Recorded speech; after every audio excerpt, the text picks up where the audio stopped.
A woman was left with pubic hair growing out of her face after having a skin graft for a horror dog attack.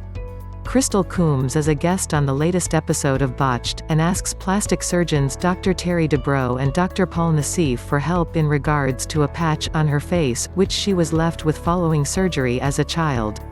Plastic surgeons worked wonders on Crystal when she had a chunk of tissue torn out of her face by a pit bull when she was 9 years old, but after taking skin from her groin, Crystal now has pubic hair growing from her cheek. In a trailer for the latest episode, Crystal told the doctors, "When I was 9 years old, my grandfather was holding a dog.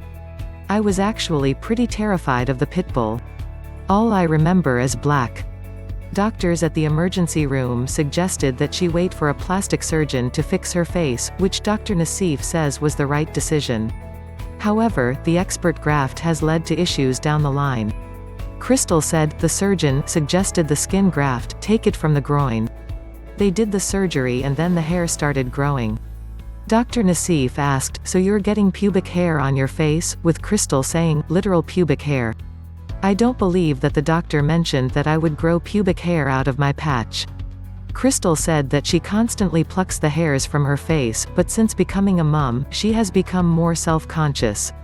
She continued, "I at first thought it didn't affect me. Since having my daughter, I really started to get conscious of it. She's 6 months. I'm worried about the kids she'll go to school with.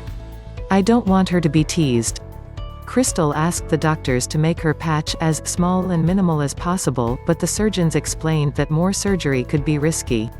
Dr. Dubrow told her, "We're a little amazed that you could have that large of a chunk taken out of an area where there's so many facial nerve branches. This is expertly done reconstruction work." He added, "Crystal's case is actually deceptively very complicated." Amazingly, the procedure worked, and Crystal was left with just a thin scar on her cheek, rather than the full patch. And, the best part, was that the pubic hair was gone. Crystal said, "Before my surgery, I had a skin graft on my face with pubic hair growing out of it. After having my daughter, I was nervous about how other kids would treat her because of how I looked. But now, thanks to Dr. Nassif, the skin graft is completely gone. So now, my face is finally smooth, symmetrical and pubic hair free."